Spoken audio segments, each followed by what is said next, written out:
It was the year 1963. I was 27, maybe 28 back then, still young, strong, and full of life. My body was hardened from endless days in the fields, strengthened further by my habit of regular exercise. I was a farmer, simple in my ways, but my arms carried the strength of the earth itself.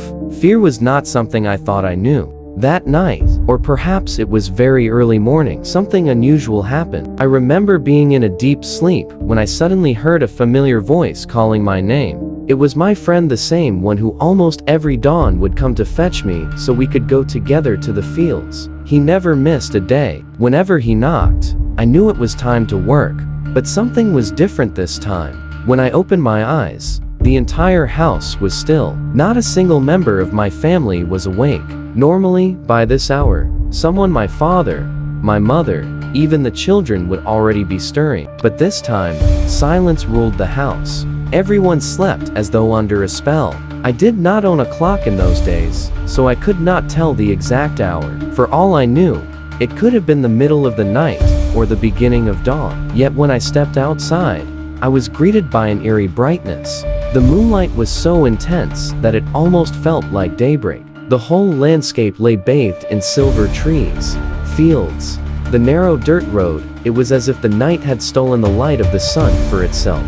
My friend was waiting, standing a little away in the pale glow. He did not smile, he did not speak much, but I did not question him. We had gone this way so many times before that it seemed natural to fall into step beside him. Still, in the pit of my stomach, something felt wrong. The silence was heavy. Only our footsteps broke it. Crickets had gone quiet. Even the dogs in the village had stopped barking. And then, without warning, a thought struck me. I turned my head to look at him. What I saw froze my blood.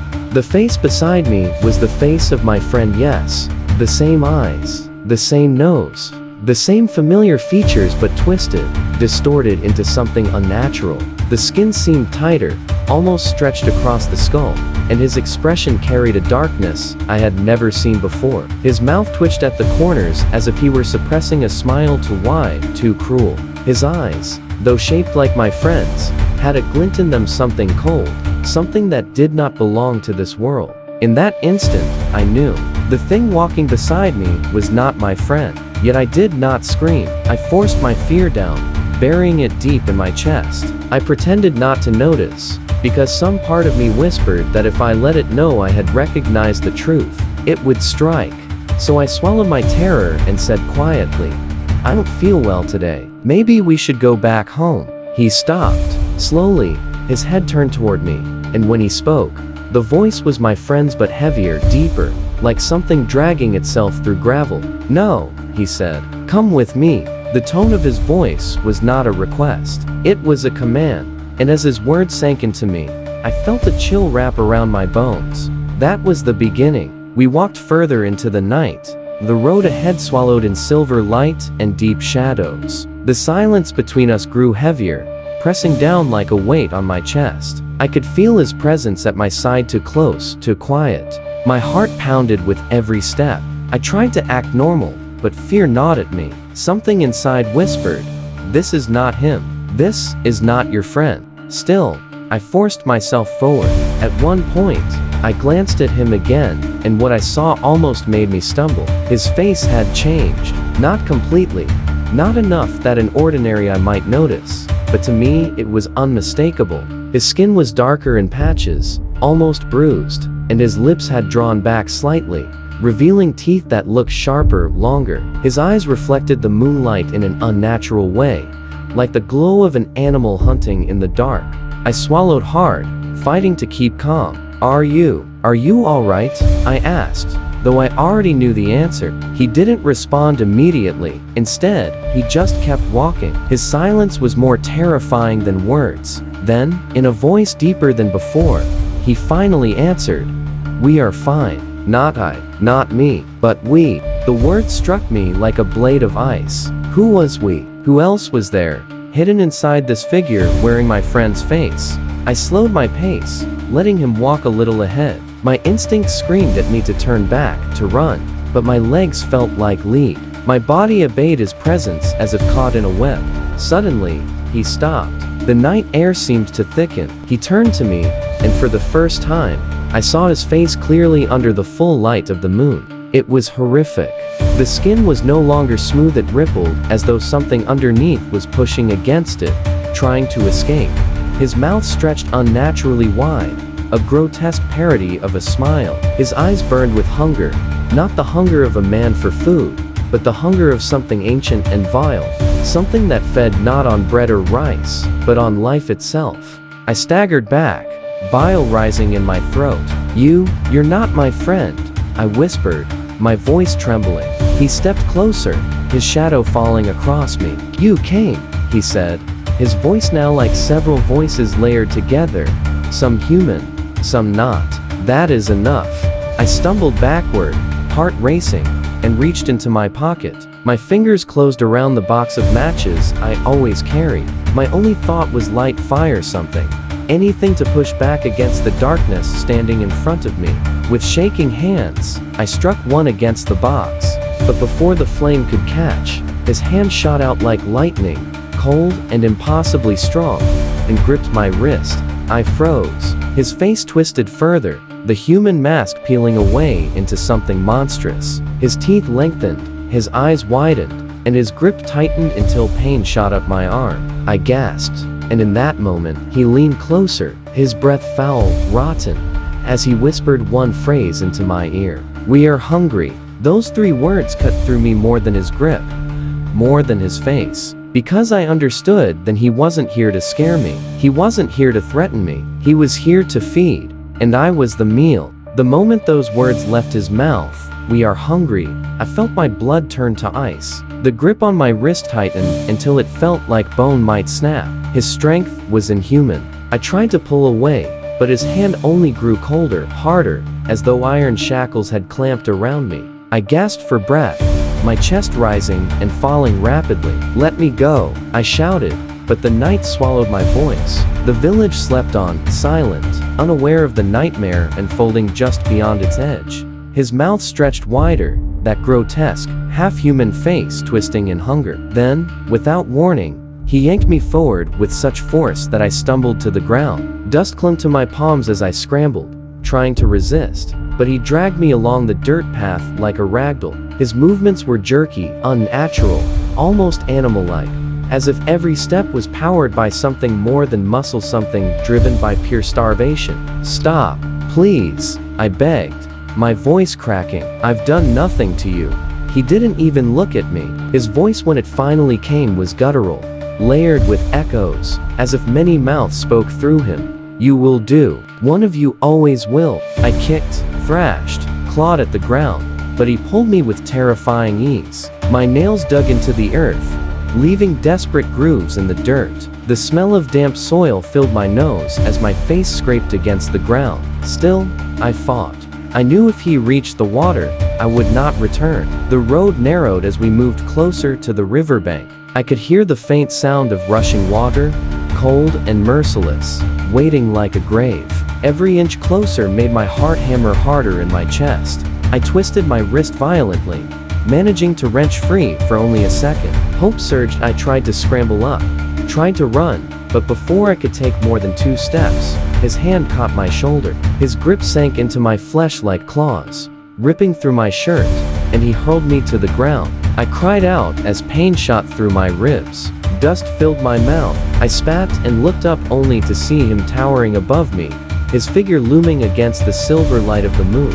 And then it happened. His hands, they began to change. The fingers elongated unnaturally, stretching beyond the limits of bone and flesh. Nails blackened and curved into talons, sharp and glistening like polished blades. His arms themselves seemed to grow longer, reaching for me with a grotesque hunger. I scrambled back, every nerve screaming in terror, but there was nowhere to go. The trees pressed in, shadows closing around me. My back hit a rock. Trapped. He bent low, so close I could see every detail of his face. The mask of my friend was nearly gone now. The eyes bulged unnaturally wide, glowing faintly in the moonlight. His lips peeled back over sharp, uneven teeth that had no right belonging to a man, and through that twisted grin, he hissed, "Come to the water." Before I could resist, His hands closed around me again, this time both arms locking me in an iron grip. My body screamed as he dragged me down the slope toward the riverbank. I kicked, I punched, I clawed at his arms, but he did not slow. Every strike I landed felt useless, like hitting a wall of stone. The smell of water grew stronger. Damp earth turned into mud under my feet. I could hear the gurgling current now, closer, louder, as though the river itself was anticipating me. No, I roared, twisting with every ounce of strength in my body. I won't go with you. But he only laughed a hideous, broken laugh that echoed with many voices, human and not. You already have. My heel struck a rock, and I tried to anchor myself, but his strength tore me free. Inch by inch, he pulled me closer to the black water, closer to the fate I could feel waiting there. And somewhere deep inside me, terrible certainty formed. He wasn't going to just drown me, he was going to feed. The ground turned softer, wetter beneath my feet as he dragged me toward the edge of the river. The mud clung to my skin, sucking at my heels as if the earth itself wanted to keep me from escaping. My body fought with every ounce of strength, but his grip was merciless. Each pull of his arms felt like chains tightening, dragging me to a place from which I would never return. The sound of the water filled my ears now, a low roar mixed with the gurgle of hidden depths. The smell of algae, mud, and stagnant decay invaded my nostrils. My stomach twisted as I realized exactly where he was taking me. The river wasn't just water that night. It was a mouth, and I was being delivered into its jaws. I thrashed violently, raking my fingernails across his arms. I felt the flesh give way, but instead of blood, my fingers came back slick with something dark and foul, thicker than tar. The sight of it nearly made me vomit. Still, he didn't flinch. His inhuman eyes burned brighter, his mouth stretching wider with a hunger that seemed endless. He pulled me closer, closer until the icy water touched my bare feet. The shock of it shot up my legs like fire. No, I screamed, desperation breaking my voice. I dug my hands into the ground, into reeds, into anything I could hold onto, but the mud gave way. Roots tore loose. Nothing could anchor me. Then through the corner of my eye I saw it. Half buried in the mud at the river's edge lay the wreckage of an old bus. Its rusted skeleton jutted out of the water like bones of some forgotten beast. People once said a flood had dragged it here years ago, but now lay silent, broken, its corroded frame sinking into the riverbank. I reached for it like a drowning man reaches for air. My hands found a jagged piece of metal rail, and I clutched it with every shred of strength I had left. The sharp rust bit into my palms, slicing skin. But I didn't care. Pain was life. Pain meant I was still here. The thing pulling me snarled, its voice layered with fury and hunger. It yanked harder, dragging my body forward. My arms strained, muscles screaming as the bus groaned under the force. The sound of tearing metal filled the night. The entire wreck shuddered as though it too was caught in the struggle. The water churned angrily around us, splashing up cold and black, drenching my clothes, seeping into my skin. He pulled. I held on. The bus creaked. My grip slipped. Every muscle in my body was on fire. My arms trembled, my chest heaved, and the taste of blood filled my mouth. My nails cracked against the rusted frame, peeling back painfully as I clung to life. Then came the sound I dreaded. Craachi. The bus's skeleton began to give way. The old corroded metal bent under the strain, one of its beams snapping loose with a scream that echoed like death itself. The force nearly tore me free. My body lurched forward, half submerged already, the icy water rising to my waist. He howled in triumph, a monstrous sound that rattled through my bones. His grip dug deeper into my flesh, pulling, pulling, pulling. The world narrowed to the single moment, the pull of death, and the desperate clutch of life. I knew I could not hold on much longer. The bus was breaking. My strength was failing. My body was bleeding, battered, torn. And still, he dragged me closer. The water was only a heartbeat away from swallowing me whole. I could almost feel its cold embrace rising higher, its darkness opening like a grave beneath me. My grip slipped another inch, the rusted frame cutting deeper, hot blood running down my arms. One final pull, and I knew it would all end. And in that moment, just as my hope crumbled, the night air split apart with a sound I will never forget. The call to prayer, from somewhere distant, over the fields, over the sleeping village, the voice of the muezzin rose into the night clear, strong, echoing with the sacred power. Allahu Akbar. The sound carried through the silver air, weaving through the shadows, cutting through the terror like a blade of light. And the thing holding me stopped. Its face twisted, eyes wide in sudden pain, or was it fear? It snarled, hissing, its mouth gaping wider as if the sound itself was burning it. My arm, still clutched in its grip, began to tremble as its strength faltered. The river no longer seemed hungry. The night no longer felt endless.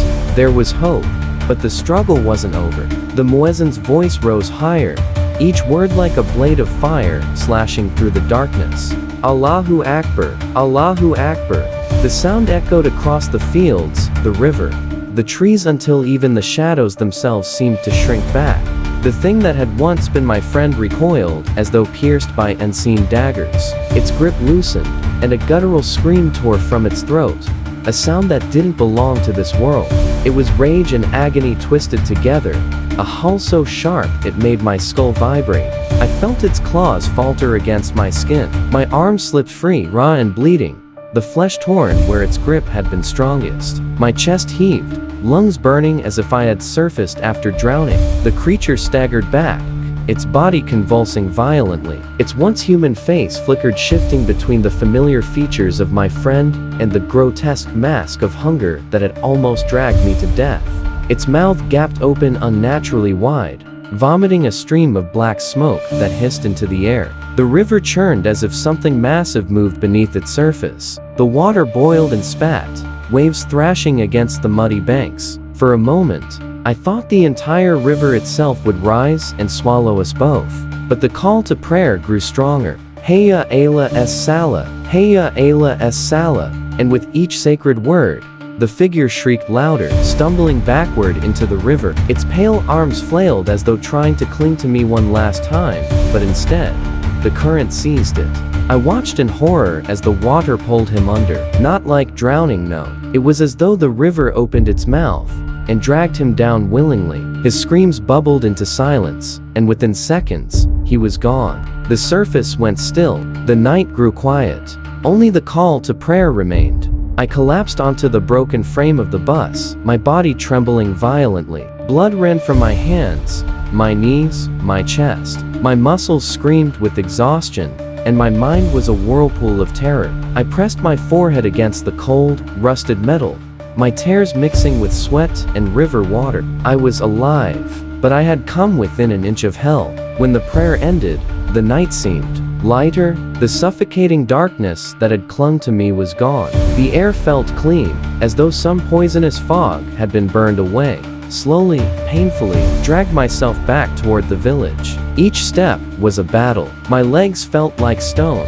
my arms useless, my vision blurred. But somehow, by dawn, I reached the edge of the fields, where a group of villagers found me collapsed, drenched, and nearly unconscious. They carried me home, whispering prayers, their faces pale as I stammered out fragments of what I had seen. No one spoke of it openly afterward, but I saw the fear in their eyes. They believed me, because they had heard of such things before. I never saw my friend again. His family searched. The river was dredged. Not a trace was found, not a body, not a scrap of clothing, nothing. As though he had been erased from existence. Even now, years later, when I pass that part of the river, I feel the hair on my arms rise. I never go near it alone. At night, I avoid it altogether. Sometimes, if the wind is right, I swear I can still hear the faint sound of his voice calling me, "Come with me." But I know better. I know what waits there. And I know I will never forget the night when hunger were the face of a friend. The end. Did you enjoy the story? Let us know in the comments. And if you liked it, don't forget to like, share, and subscribe to The Horror Dream. Want more stories like this? Subscribe to The Horror Dream, and we'll bring you more darkness, just for you. If you enjoy a little chill down your spine, stick around, like, share, and hit that subscribe button, right here on The Horror Dream. Your support keeps us going, so stay with us. Subscribe to The Horror Dream for more spine-tingling tales.